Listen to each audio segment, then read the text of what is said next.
chosen ones, empaths, have been through it, right?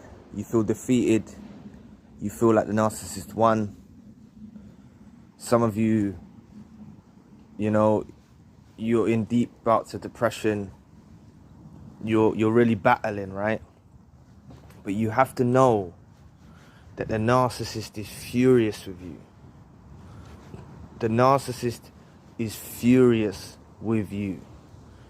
Whether you've been discarded, or you had to end the relationship, or you haven't seen the narcissist for some time, they're giving you silent treatment, you know, you haven't spoke to them for a while and it's playing on your mind, the narcissist is furious with you. Because you have to understand that you're dealing with an entity. You're dealing with a demonic spirit. You're dealing with someone that's not in control of their thoughts, not in control of their actions, and not in control of the ways they function. That's why they function with such deranged behavior, right? But the narcissist did inflict some brutal blows to us, right? And that's why I said I totally know what you're going through, right? I totally know how it feels to be on the other side of that. I totally understand how it feels when you feel like you lost and stuff like that. But I want to bring some clarity on the subject and make you understand why the narcissist is furious with you.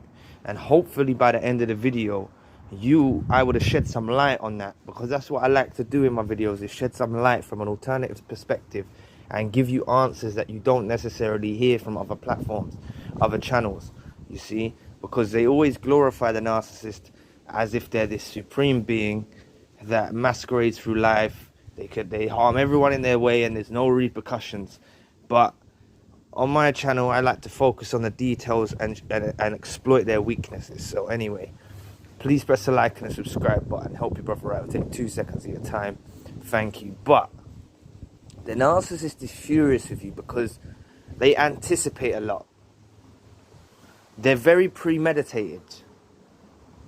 Because they function with these demonic spirits from the demonic realm, spiritual realm, they're very premeditative and they anticipate how you'll be. Now, because if we take it back to the original source of what narcissism, the term narcissist is about, that's why I laugh at all awakened narcissists, right? I laugh at them because they actually go around and tell people they're narcissists. They're on the internet. The actual original thing is from the Greek mythology. I think it's the Greek mythology, where Narcissist, his name was Narcissist, and he was told that the first person he looks at, he'll fall in love with, right? And he looked into the reflection of the water and fell in love with himself and fell in the water and died, okay? That's the story of Narcissist. That's where we get the term narcissist from. That's where it comes from, okay? It's from Greek mythology, okay? And within mythology, there's a lot of truth within it. And now this is why I say the narcissist is furious with you. Because they had an anticipated plan, because they had a premeditative plan, because they're so infatuated with themselves and they hold themselves, as much as they don't hold themselves, they hold the image of themselves as something superior. They really thought they'd done their number on you. That's why it gets worse. That's why the original stuff they done to you, they escalate it and they try and inflict more brutal blows. Because they anticipated it will be worse. As I've said in videos a little while back, they want you to end your life. Really, the fundamental truth is that they wanted to inflict such a blow that you never get over them, you never find something else, you never get on your purpose, you never find what you're meant and destined to be here on life as a chosen one and as an empath. They wanted you to never find that, okay? They wanted you to never find that. And they anticipated that you would probably end your life, you'll be distraught without them. They didn't think you'll be watching content like this. They didn't anticipate you'll be watching content like this. They didn't anticipate that you'll be getting this kind of influence and this kind of healing and understanding about what they are, you see. And this is why they start to see in your actions Some of us have utilized the door slam. Some of us have gone no contact. Some of us have stopped feeding the supply. Some of us have just cut them off. Some of us have cut off flying monkeys. So we've left them with no devices, okay? And if you're not there yet where you've left them with no devices, then hopefully you'll get there by this end of this video. Because this is what makes them furious. They really thought they'd done a number on you. They really thought they had you. They really thought that you would never get over them. And I'm not saying you're entirely healed yet. I'm not saying that. But I'm saying they anticipated it will be a lot worse. So when you don't do what they imagined you'll do, it repels back to them and hurts them. Just like when you throw a boomerang and it flings back to you. This boomerang flings back and hits them in the head, and they're left there scratching their head like, hold on a minute, what's happening? What's happening here? This wasn't meant to happen. This wasn't meant to happen. They was meant to be distraught. They was meant to go and start substance abusing. They was meant to go and start trying suicidal attempts. This is what they were meant to do. What's happening? So that's why I say, use your power. You've got the power. Everything that I'm saying, yeah, you're the one that's applying it to your own life. You're the one that's seeing it. You're the one that's using your intuition and seeing it within your own story. Because I only can speak broadly here, yeah? I only can speak broadly here, but you can utilize what I'm telling you into your own life and see what's happening within your own life. And this is what is making the narcissist furious, that you've adopted these skills and you're getting stronger. They never thought you'd get stronger, you know? They forgot about it. Some of us took on children that are not ours. Some of us, you know, we was like the backbone that come along and made the family strong, you know. Some of us built them up to such a high degree. We've always been like this. But as I said in my video yesterday, the more they're around us, the more they start to look down at us. And they less value us. They value us less the more they're around us. So this is why they go into their delusional state of being, thinking that they're the be-all or end-all in our life. And the closer we get to where they're not the be-all or end-all, we was born in this world alone. Yeah, we was born in this world alone.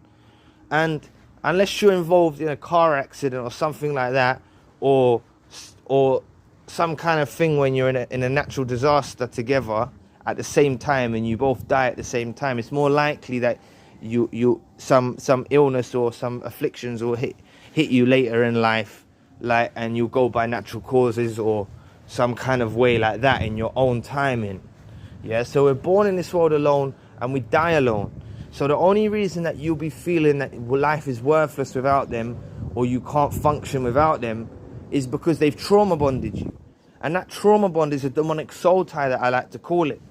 It's functioning from the demonic spirits. It's functioning from all of that. Right? This demonic influence will tell us, oh, we're not worthy without them. We can't survive without them. We can't function without them. But the more that we show that we can, the more that we put in no contact in place, regardless of even if we've reached out them numerous times, they knew we was going to reach out to them. If it's falling on deaf ears and we're reaching out to them, they're not reciprocating, it's because they know they don't want to reciprocate. They could reciprocate what you're saying. They don't want to. They can't. They can't even reciprocate because it will cause them injuries and it will affect their own well-being. So they choose to just outwardly project negative stuff onto your life, not reciprocating, not giving you the answers, you know, leaving you with no closure, you know, trying to make you suffer. They're trying to make you go to the end. They're trying to make you lose your sanity. They're trying to affect you with mental health. They're trying to affect you with suicidal thoughts. This is what they're doing. This person does not love you. The moment you realize this person does not love you, someone who loves someone does not do this type of behavior. It's so sad that we had to encounter these individuals. And you know what? Imagine if we actually met an empath before we met these individuals. We would have come around these narcissists and said, what the hell is this? It's only because we know no better. Because we know no better, yeah, that we go from narcissist to narcissist, because we don't know no better, yeah. If we'd met an empath first, right, we would have said, oh, this is what it's about, right? So imagine if something happened between you and the empath and you mutually agreed, okay, we're going to separate, because naturally things happen in relationships anyway, right? Imagine you come to you went separate ways or something like that, and then you run into a narcissist. You'll be saying, oh my God, what the hell is this? What the hell kind of creature is this? This is some weirdo. You just know they're a weirdo because you've encountered the good. But it's happened on the flip side of us. We've encountered the bad first so that we know the good, right? Because this is why you have to see it as more of a blessing, right? If you just got good without knowing the bad, you wouldn't truly value the good, okay? Just hear me out there. I'll say it again. If we got the good without knowing the bad, we wouldn't truly value the good or know how powerful that good is or how decent that good is, you know what I mean? Because we didn't know the bad. So we'd take it for granted, right? We'll take it for granted. So we know the bad now and we've experienced the bad, but it's onwards and upwards from here, right? You're at your lowest, you've been at your lowest, you're healing slightly, it's been a few months, it's been a couple years, it's however long it's been, right? It's onwards and upwards from here. Separate that soul tie, separate that trauma bond, right? Separate from that. Stop looking at this person through loving eyes that you have as an empath and a chosen one. Stop empathizing them with your heart. Stop looking at them as a human being. They're not. They're like an alien. They're not from this planet. They are from this planet, but they're not. They're weirdos. They're proper weirdos, man. Who does that? Who goes in a relationship for years and then wants to cause harm to someone to make them kill themselves? Who does that? And you might be saying, oh, my narcissist doesn't want me to kill myself. Yes, they do. If you did kill yourself, they would get sufficed. They would be happy. They may not tell anyone, but they'll be like, oh my God. It make them like, might even be sexually stimulated or something like that. They're weirdos. You know what I mean? Like, these murderers and stuff actually get sexual pleasure of murdering and stuff like this, right? These narcissists get sexual pleasure, sadistic pleasure of causing misery. It's the same thing. So, like, because we know we don't do that, we don't have some sadist pleasures where we want to inflict misery on someone. And I'm not just talking about in the bedroom, I'm talking about in life, right? They do this in life. They take pleasure of harming people in life. That's what they like doing.